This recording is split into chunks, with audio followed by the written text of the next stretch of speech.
selama ini bagaimana Ibu dapat mengidentifikasi kasus-kasus dilema etika ataupun rujukan moral yang pernah Ibu alami?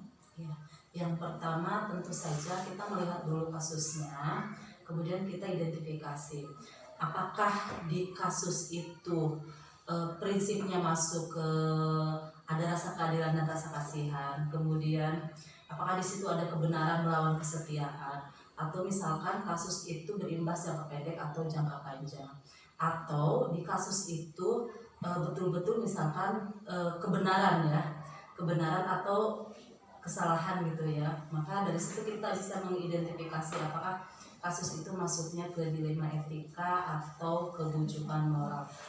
Kalau bujukan moral kan salah versus benar ya, kalau tidak salah. Selama ini bagaimana Ibu menjalankan pengambilan keputusan di sekolah, terutama kepentingan yang menyangkut nilai yang sama-sama benar atau memiliki nilai-nilai kebajikan? Iya. Ketika kita harus mengambil keputusan yang memang kasusnya mengandung nilai yang sama-sama benar dan mengandung nilai kebajikan, tentu saja kita harus mengenali dulu nilai apa yang bertentangan di dalamnya. Kemudian siapa saja nih yang terlibat dalam kasus tersebut. Selain itu mencari faktanya sebetulnya seperti apa. Kemudian kita menguji benar atau salah gitu ya. Kemudian kita terapkan 9, setelah itu terapkan 9 paradigma pengambilan keputusan. Baik, langkah atau prosedur apa yang biasa Ibu lakukan selama ini dalam pengambilan keputusan tersebut? Yang biasanya saya lakukan sebetulnya saya mengacu pada 9 langkah ya paradigma pengambilan keputusan, yaitu tadi mengenali nilai yang bertentangan, kemudian siapa saja yang terlibat, kemudian mencari faktanya supaya kita tahu ini sebetulnya benar atau salah. Kemudian menganut prinsip resolusi, kemudian investigasi, setelah itu buat keputusan. Kemudian jangan lupa merefleksi keputusan itu, apakah keputusan yang sudah kita ambil itu memang sudah langkah yang tepat atau bukan. Kemudian apa saja sih Bu yang selama ini Ibu anggap efektif dalam pengambilan keputusan-keputusan yang sudah Ibu ambil tersebut? Langkah yang efektifnya menurut Ibu itu yang seperti apa? Iya, hal yang paling efektif sih biasanya ketika kita mengenali dulu kasusnya seperti apa, kemudian setelah mencari faktanya, kemudian kita biasanya memanggil orangnya, ngobrol. Setelah itu kemudian kita tempuh, setelah ngobrol kita tempuh prosedurnya. Kita lihat dulu ya, apakah orang tersebut misalkan ketika sudah berbicara kita ada perubahan atau tidak. Kalau misalnya tidak ada perubahan, biasanya kita lakukan teguran secara lisan. Kemudian kalau tidak ada perubahan, kita lakukan teguran secara tulis. Jadi ada uji regulasinya ya. Uji regulasinya gitu ya. Kemudian hal apa saja yang selama ini merupakan sebuah tantangan dalam pengambilan keputusan dilema etika? Kalau kita berbicara tentang dilema etika, tentu saja ada perasaan yang terlibat di dalamnya. Perasaan kasihan sebetulnya memang salah, cuman kita tidak bisa istilahnya ada perasaan, kan ada keadilan juga ya, ada perasaan ketika kita misalkan memutuskan itu salah, tetapi di dalamnya itu terkandung nilai bahwa di situ ada rasa kasihan dan kebenaran gitu. Itu yang paling sulit, bermain dengan perasaan gitu. Baik. Kemudian apakah Ibu memiliki jadwal atau tatkala yang dalam penyelesaian dilema etika, atau misalkan pada saat tertentu ada satu masalah langsung Ibu selesaikan seketika itu juga, atau misalkan Ibu ada jadwal nanti dijadwalkan gitu untuk menyelesaikan masalah tersebut, atau bagaimana prosedur yang Ibu? Sebetulnya begini, saya juga melihat kondisi juga ya, ketika di sekolah ada kasus yang terjadi, biasanya saya lihat dulu timingnya nih. Ketika misalkan mencari waktu yang tepat dulu, kemudian biasanya kalau sudah sekiranya waktunya tepat, saya biasanya langsung memanggil. Jadi bisa spontanitas, tidak terjadwal, bisa juga tergantung sikonnya ya. Gitu. Jadi tergantung Iya, situasi situasi dan kondisi. Oke, baik. Apakah adakah seseorang yang biasanya bisa apa ya, melibatkan yang terlibat dalam pengambilan keputusan yang ibu ambil dalam pengambilan keputusan dilema etika ini? Iya, ada. Saya biasanya kalau kasusnya terjadi di sekolah, saya biasanya ngobrol dengan para pembantu kepala sekolah untuk apa ya, meminta masukan mereka sebaiknya harus seperti apa. Kemudian saya juga ngobrol biasanya dengan apa ya, orang yang lebih dituakan gitu ya terkait kasus tersebut, karena khawatir kasus yang kita ambil itu salah gitu, pengambilan keputusannya itu salah gitu. Jadi istilahnya ada sama beberapa pemangku Iya. kepentingan ya yang ada di masa tersebut. Baik, dari semua hal yang sudah ibu lakukan ini, tadi yang sudah ibu sampaikan dalam pengambilan keputusan tadi, adakah pengalaman yang bisa ibu jadikan pembelajaran dalam pengambilan keputusan dilema etika tadi? Apa ya? Jadi yang paling penting itu adalah kenali dulu kasusnya, kemudian kumpulkan faktanya. Setelah itu kita uji apakah ketika kita mengambil keputusan tersebut berdampak atau tidak, gitu, baik secara jangka panjang maupun jangka pendek. Itu.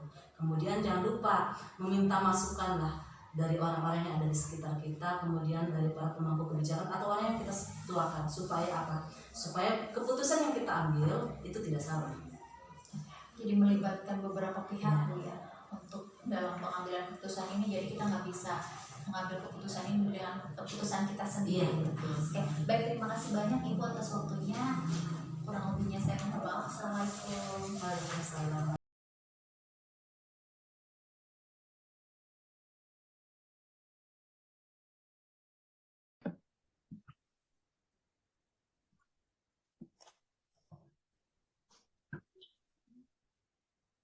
Assalamualaikum, Bu Ida. Selamat siang.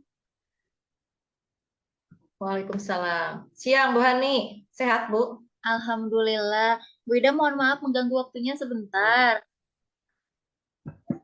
Ya, nggak Bentar, apa-apa. Bu ya, mengganggu waktu Nggak istirahat. apa-apa, nggak apa-apa. Karena keterbatasan waktu Nggak dan apa-apa, nggak apa-apa. Ini kebetulan situasi dan juga baru. kondisi. Oh, Jadi benar. akhirnya via Zoom. Sayangnya nggak bisa ketemu langsung ya.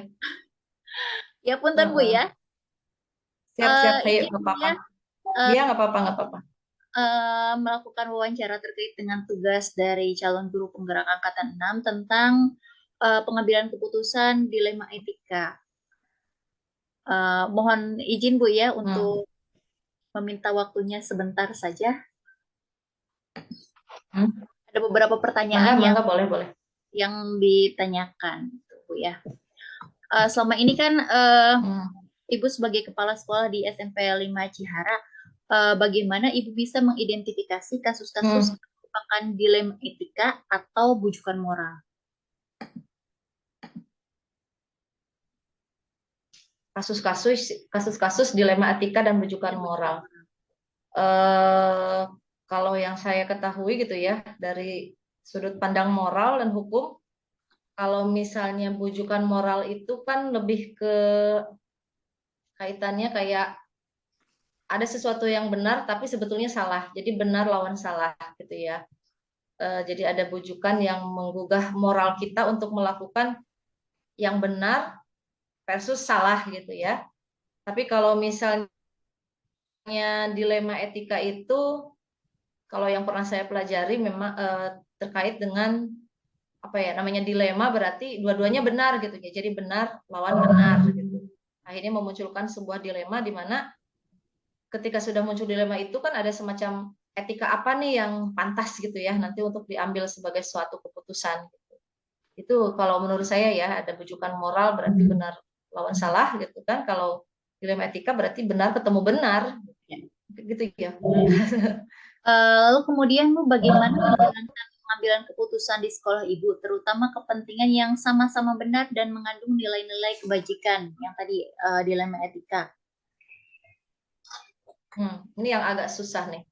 Ketika menemukan suatu kasus baik dengan guru maupun dengan siswa ataupun dengan warga sekolah lain ya, kalau misalnya ketemu kasus yang sifatnya dilema etika, karena tadi dilema etika itu kan muncul seperti ada keduanya benar, yang ini benar, ditolak gimana gitu ya, diterima juga bagaimana gitu keputusannya, karena memang dua-duanya benar, benar lawan benar. Paling ya mempertimbangkan itu secara matang, kemudian mengidentifikasi dulu dari awal seperti apa sebetulnya kasus tersebut gitu ya, digali, kemudian dicari dari berbagai macam sudut pandang, apakah nanti keputusan saya nanti ini matang atau tidak, sehingga apapun nanti yang diputuskan itu terkoordinasi dengan baik gitu ya. Tidak merugikan satu sama lain. Yang namanya dilema itu kan sebetulnya tidak ingin ada yang rugi ya, karena dua-duanya merasa benar. Ya, memang butuh mengidentifikasi secara apa ya, secara sistematis gitu ya, secara detail bahwa apa yang nanti diputuskan itu memang dua-duanya tidak merugikan dan dua-duanya merasa diuntungkan gitu ya, benar. Dua-duanya benar. Itu mungkin. Oke. Baik, Bu. Kemudian langkah atau prosedur apa yang biasanya Ibu lakukan selama ini dalam pengambilan keputusan? Apakah ada prosedur tertentu? Oh. Kalau misalnya pengambilan keputusan, apalagi sekarang sudah menjadi pemimpin pembelajaran ya, semua orang kan jadi pemimpin pelajaran, baik guru maupun kepala sekolah. Kalau kepala sekolah mungkin karena ada kompetensi lain yang harus digali terkait dengan warga sekolahnya, tidak hanya dengan murid saja, baik dengan guru ataupun warga sekolah yang lain ya. Sehingga ketika mengambil suatu keputusan tentunya ada langkah-langkah awal gitu ya, sebelum final keputusan itu. Yang pertama biasanya kan kita cari dulu penyebabnya apa ya, penyebab dari permasalahan tersebut itu apa. Kemudian orang yang terlibat atau siapa saja yang terlibat dalam permasalahan tersebut itu siapa saja. Lalu fakta-fakta apa saja yang muncul pada permasalahan tersebut, bisa dengan cara mengidentifikasi atau menanyakan kepada rekan-rekan yang lain, pada rekan-rekan guru atau rekan-rekan terdekat ya. Kalau itu memang berkaitan dengan guru, walaupun atau bisa jadi berkaitan dengan murid ya. Dengan murid pun bisa kita cari identifikasi masalahnya. Fakta-fakta di lapangannya itu bisa dari guru atau bisa juga dari siswanya. Kemudian sebelum final pun tentunya saya harus berkoordinasi dengan yang lain ya, termasuk dengan warga sekolah, terutama di bagian manajerial, manajemen gitu ya. Ada kan ada wakasek tentunya ya, ada guru-guru, ada wali kelas, bisa melalui kolaborasi, diskusi gitu ya, tukar pendapat sebelum final keputusannya.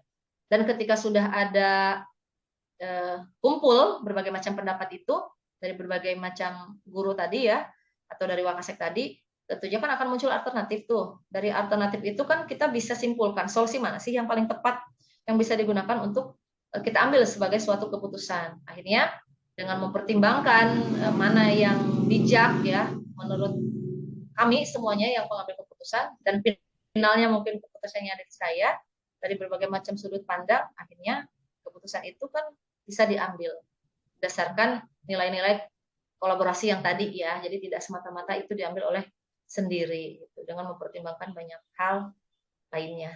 Itu Bu Hani. Oh, ya. Baik Ibu. Kemudian hal apa saja yang selama ini Ibu anggap efektif dalam pengambilan keputusan dari kasus tersebut?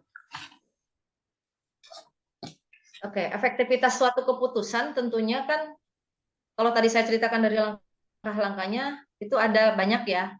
Yang paling penting itu kan keputusan itu tidak tergesa-gesa, tidak diambil oleh sepihak oleh saya saja. Pasti membutuhkan analisis dulu ya. Kita menganalisis dulu permasalahannya, seperti apa sih permasalahan yang terjadi, itu kan kita analisis, kita olah ya, kita kaji lebih dalam. Kemudian tadi melalui berbagai macam diskusi dengan warga sekolah, baik dengan guru atau wakasek, itu kan muncul alternatif. Dari alternatif itu kan mengacu pada norma tentunya ya, pada peraturan-peraturan yang kita buat sama-sama di sekolah. Dan tentunya ketika ini sudah terjadi, otomatis ini pasti lebih mengedepankan kepada keputusan atau kepentingan umum. Artinya kalau sudah bermanfaat untuk kepentingan umum, ini kan bisa nanti berjangka panjang ya, dan budaya seperti ini, pengambilan keputusan berdasarkan nilai-nilai kebajikan ini kan akhirnya bisa diterapkan oleh guru juga nanti ketika bertemu masalah-masalah di kelas gitu ya, ketemu masalah-masalah lain di masyarakatnya mungkin dan lain-lain. Itu hubungannya ini penting kayak efektif ya, kalau menurut saya kolaborasi itu penting. Kemudian hal apa saja yang selama ini menjadi tantangan dalam pengambilan keputusan dilema etika yang pernah Ibu alami? Kalau tantangan biasanya muncul itu ketika khawatirnya ya, ada kekhawatiran kita salah menganalisis kasus. Itu yang pertama. Yang kedua, ketika kita berkolaborasi dengan rekan yang lain. Kadang-kadang pasti muncul perdebatan. Menurut A benar, menurut B belum tentu benar. Menurut C lain lagi gitu ya. Dan itu akan muncul suatu perdebatan yang biasanya kalau kita tidak tengahi dengan baik akan menimbulkan konflik. Itu biasanya yang menjadi tantangan. Kemudian dari saya selaku pemimpin dalam mengambil keputusan itu kan menjadi penengah ya, menjadi penengah atau mediator, di mana ketika keputusan kita ambil, kita sepakati, itu tidak boleh ada yang merugikan kedua belah pihak, baik pihak yang bermasalah maupun pihak kita yang mencari keputusan untuk menyelesaikan permasalahan tersebut, biar tidak merugikan satu sama lain. Itu. Baik. Dalam pengambilan keputusan, apakah Ibu punya jadwal atau tata kelola dalam penyelesaian dilema etika, atau misalkan menyelesaikan permasalahannya langsung di tempat, atau juga punya prosedur? Prosedur apa yang biasanya Ibu tempuh? Apa misalkan pada saat itu juga langsung diselesaikan masalahnya, atau misalkan ditunggu dulu gitu, atau dijadwalkan secara khusus? Biasanya gini ya, kalau misalnya permasalahan itu tidak bersifat krusial, biasanya kita akan evaluasi itu di periode-periode tertentu, bisa di saat briefing gitu ya, bisa di saat rapat dinas, atau pada pertemuan khusus. Tapi kalau misalnya krusial, insidental, saat itu juga harus segera diambil keputusannya, ya mau tidak mau kita juga membuat suatu acara yang suatu apa ya, keputusan yang harus saat itu misalnya ya dilakukan, kemudian diputuskan, ya saat itu juga mungkin kita harus segera selesaikan. Karena tidak baik juga kan menunda-menunda permasalahan yang nantinya akan berefek lebih jauh atau lebih merugikan. Jadi baiknya diselesaikan secepat mungkin. Kalau memang itu krusial dan harus dan urgensinya besar gitu ya. Kalau langkah-langkahnya sendiri ya secara umum sama sih. Saya tidak bisa mengambil keputusan sendiri. Selalu saya melibatkan rekan yang lain ya, terutama Wakaseknya. Berhubung sekolahnya juga sekolah kecil, kemudian belum lama juga lah gitu ya di sana, pasti membutuhkan pendapat atau masukan dari rekan-rekan yang lain. Adakah seseorang atau faktor apa yang selama ini mempermudah atau bisa membantu Ibu dalam pengambilan keputusan dalam dilema etika ini? Kalau tadi saya katakan, karena saya juga belum lama ya di sana, ketika saya berkolaborasi dengan rekan di sana yang sudah lama berpengalaman di sekolah ini, tentunya itu merekalah yang sangat membantu saya ya, karena keputusan itu kan sebijak apapun keputusan kita itu harus merupakan suatu keputusan bersama, harus disepakati oleh bersama. Karena kalau sudah sepakat semuanya, apapun nanti yang muncul resikonya itu bisa kita tangani sama-sama. Jadi kalau misalnya bicara faktor apa atau seseorang atau siapa, ya tentunya warga sekolah sendiri ya, rekan-rekan saya di sekolah, baik itu Wakasek maupun guru maupun staf ya yang lain, itu pastinya adalah mereka yang sangat membantu saya dalam memperlancar gitu ya dalam pengambilan keputusan berkaitan dengan kasus-kasus yang tadi ya, benar versus benar, atau yang membuat saya dilema lah, pasti saya melibatkan teman-teman gitu, warga sekolah. Satu pertanyaan lagi nih Bu, dari semua hal yang sudah Ibu sampaikan tadi, pembelajaran apa yang dapat Ibu petik dari pengalaman tentang pengambilan keputusan dilema etika yang pernah Ibu alami? Kalau berdasarkan pengalaman yang saya alami ya, tadi itu ya, yang memang agak, kalau bujukan moral sudah jelas, benar lawan salah ya, udah jelas kan? Kalau benar lawan salah itu udah, ya keputusannya udah kayak ketahuan antara A dan B. Tapi kalau benar versus benar, benar menurut kita belum tentu menurut yang bersangkutan gitu ya. Nah, Kalau misalnya berdasarkan pengalaman saya, ya penting memang untuk mengkomunikasikan ini ke warga yang lain gitu ya. Dari apa yang kita lakukan dalam mengambil keputusan, bahwa pembelajaran paling pentingnya adalah keputusan apapun itu tidak semata-mata bisa dilakukan oleh satu orang, ya. Walaupun pemimpin sekolah dalam arti kata di sini adalah kepala sekolah, finalnya ada di kepala sekolah, tapi sebaiknya lah, selayaknya apapun itu adalah hasil dari kesepakatan bersama dengan warga sekolah. Jadi langkah-langkah yang tadi saya sampaikan ya, dari mulai menganalisis kasusnya dulu, mempelajari latar belakang permasalahannya, mencari beberapa alternatif, itu bisa mungkin dilakukan sendiri. Tapi ketika misalnya disampaikan ke rekan guru, alangkah baiknya nanti keputusan itu menjadi keputusan bersama gitu, karena memang disepakati oleh bersama. Dan langkah-langkah menganalisnya itu dari sudut pandang saya bisa menjadi begini, sudut pandang teman atau rekan yang lain kan bisa jadi begitu, ditemukanlah gitu ya solusi yang terbaik buat semuanya. Jadi penting buat saya pembelajaran mengenai dilema etika ini dalam menyelesaikan kasusnya ini, mengambil keputusan itu dilakukan secara bijak lah, berdasarkan apa yang ya memang tidak muluk-muluk ya, yang penting mah semuanya menerima gitu dengan lapang dada, baik pihak yang bermasalah maupun pihak yang mengambil keputusan tadi begitu Bu Hani. Itu saja Jadi mungkin yang bisa jalan tengahnya ya Bu ya. ya. Baik Ibu, Yang terima penting kasih. baik untuk semuanya. Iya, Ya, terima sama-sama. kasih banyak Ibu atas waktunya. Sesi wawancara kita sudah Sama-sama Bu Hani, selesai hari sama-sama. ini. Mohon maaf apabila banyak Dan padahal pulang kekurangan. sekolah ya, luar biasa. Nggak Terima kasih apa-apa. banyak Bu ya Sama-sama sama. waktunya. Mudah-mudahan dilancarkan. Amin. Ini sama-sama dilancarkan semua pendidikannya, dilancarkan sampai lulus ya sedikit lagi. Dan alhamdulillah juga saya paham betul bagaimana rasanya jadi CGP karena pernah mengalami itu ya. Baik, sama-sama Bu Hani, lancar-lancar juga buat Bu Hani ya, tetap semangat. Amin. Ya. Terima kasih Bu Ida atas waktunya. Assalamualaikum warahmatullahi wabarakatuh.